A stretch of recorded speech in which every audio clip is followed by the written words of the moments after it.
Greetings nerdy list aficionados and welcome back to Top 10 Nerd, superheroes and their relationships with one another. So we tackled superhero rivalries a little while back, but this is something different. This is heroes who actively dislike each other, of course with the caveat that things can change. But these heroes have had a pretty intense hatred of one another that has been key to the plot, and well, that's interesting. The idea that all heroes should just get along simply because they're all heroes doesn't track. Everybody has different personalities, so it makes sense that some people would butt heads on a fundamental level. None of this super friend stuff. Friendship is earned, not handed out in the street corner like Avengers membership cards. I'm Sasha, and these are the top 10 superheroes who hate each other. Let's see how many of these people like each other now. I'm excited.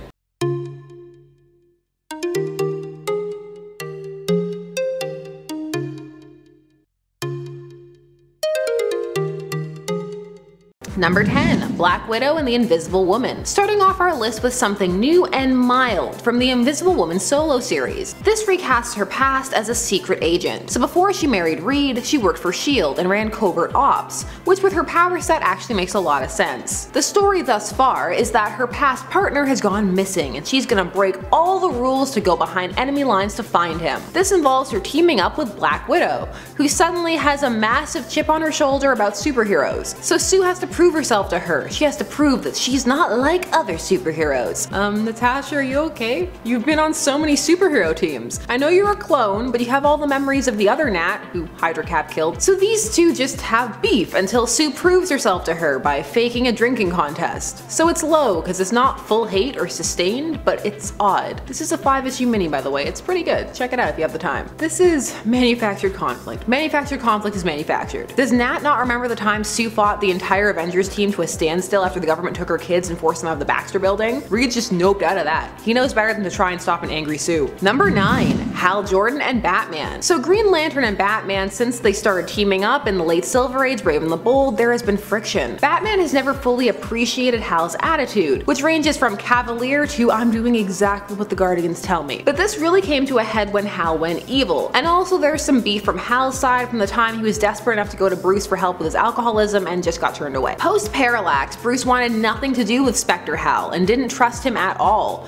And when he came back to life, he still didn't trust him and then got extra mad because everybody judged him for it. But honestly, he had good reason. Just because all the people you killed came back to life doesn't mean you didn't kill them in the first place. Eventually, these two would find an even keel through an, in my opinion, contrived sequence where Bruce couldn't handle a power ring despite having wielded one multiple times before. All of this ended up being shifted more into frenemy mode in the New 52, where all of a sudden these two were all about each other. Bruce revealed his identity on purpose to Hal first, he lets Hal fly him places. I don't know, I have questions. I notice things. Other people are like, oh, where's Darkseid? And I'm like, is Hal's hand around Bruce's waist? Enhance image. No shame in my game. We all make our own fun. Number 8. Hawkman and Green Arrow. So Carter Hall and Oliver Queen hate each other for the same reason that Hal and Ollie should hate each other, but the comics insist they don't. A fundamental difference of opinion. Green Arrow leans really left, to the point where he just yells at Hal, for example, for being a space cop and for listening to the Guardians, ever. He just yells at him and calls him stupid and a stick in the mud, all kinds of things, but they're best friends? Like, what is going on with Hal's self-esteem? You don't have to take that. Anyway, Hawkman leans more right. These terminologies are stateside ones, by the way. These terms mean different things depending upon where you are in the world. So these two butt heads, or they did pre-Flashpoint. Post-Flashpoint in the New 52, except we mostly forget this was a thing. These two used to have some huge blow-up arguments. It's mostly been forgotten because of the struggle of what do we do with these characters in the first place. Just never forget, Oliver Queen will scream in your face if you have a different opinion than him on social issues, but when push comes to shove and he finds out his ward is a drug addict, he will slap him across the face and kick him out. So,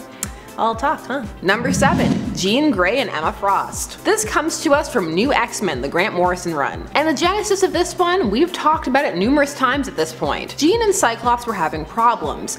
Emma, fresh off surviving the Genoshan genocide, started giving him psychic therapy. During this point, the two started having a psychic affair, an affair where she would masquerade as Jean as the Phoenix. It was all kinda messed up. So when Jean found out about all this, she was understandably upset.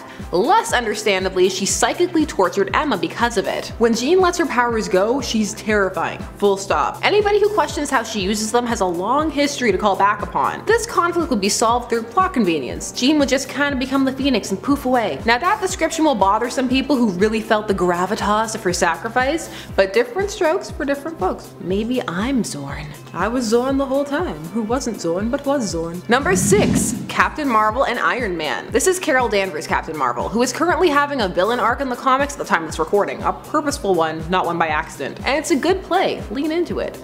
Play with it, that's smart marketing. Anyway, despite years of friendship, her and Tony fell through over Minority Report. I mean, an Inhuman, Ulysses, who could tell the future. And when Rhodey died as a driving plot force, who was dating Carol at the time, it was on. She felt she could have prevented it if she knew the future. Tony was all, I don't agree. Also, I was the antagonist in the last Civil War. It's not a good look, don't do it. She was all, screw you. I'm starting a teenage Gestapo and getting several people killed. Get ready to be beaten into a coma, Care Bear. He calls her Care Bear, so I'm flipping it back. Yeah, this was intense. The Civil War arcs go hard. You go from fighting alongside someone to contemplating murdering them. However, unlike the first Civil War, they scramble to undo any lasting character damage, so Tony just got over it. I built myself a new body, it's fine. Number 5. Namor and Black Panther. Two kings fighting over whose kingdom is better and who should have mastery. Also, they just really clash personality-wise. It takes a decent amount of ego to rule, and T'Challa handles his with more grace than Namor, who can at times fall into megalomania and just slips into straight-up villainy sometimes too. Still, these two can also respect each other. You can make their relationship fairly malleable. But well, they've fought for decades, and fans have a very let them fight mentality, alongside a who would win. Black Panther stabbed Namor that one time. Namor's been killed a few times actually. Beheaded by Hyperion once. Ouch. Number 4. Batman and the Red Hood. So this is a more one-sided hate, as when Jason Todd came back to life, Batman's feelings were very conflicted, but Jason had had years to nurse his hate, a festering rage that started long before he died, exacerbated by seeing that his death had changed nothing in Bruce's methods, that he'd been replaced by another Robin, that the Joker still lived. Red Hood was more than happy to kill to accomplish what he felt Batman could not, and go up against the rest of the Bat family. It made him dangerous, as did the fact that Bruce still cared about him. Batman doesn't do feelings the best though, so the anger eventually manifested mutually. These days Jason is in more of a black sheep capacity, but these two still aren't good. Batman backhanded him that one time in Rebirth. Just why do people keep having him do that? Stop it. Number 3. Hawkeye and the Swordsman.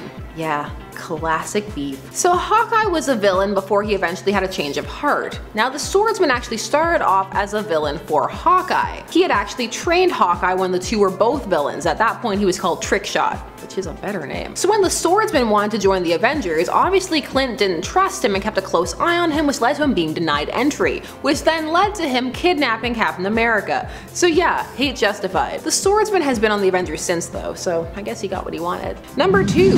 Reed Richards and Thor. So this occurred during the first Civil War, Civil War I. Thor was dead at this point, and so the pro-registration side felt that they needed something on their side, a big heavy hitter, some brawn. They needed some muscle. The Hulk was in space, kept there by them. This is leading up to Planet Hulk. So Reed thought, what if we just clone Thor? I have the tech, I have the DNA, I can do anything really. And Tony was like, yeah, go for it. This is why we're such good friends. Needless to say, when Thor found out about all this, he wasn't happy. He was furious. This messed up their relationship for a while, and justifiably so. Stop cloning people. Most people don't want to be cloned.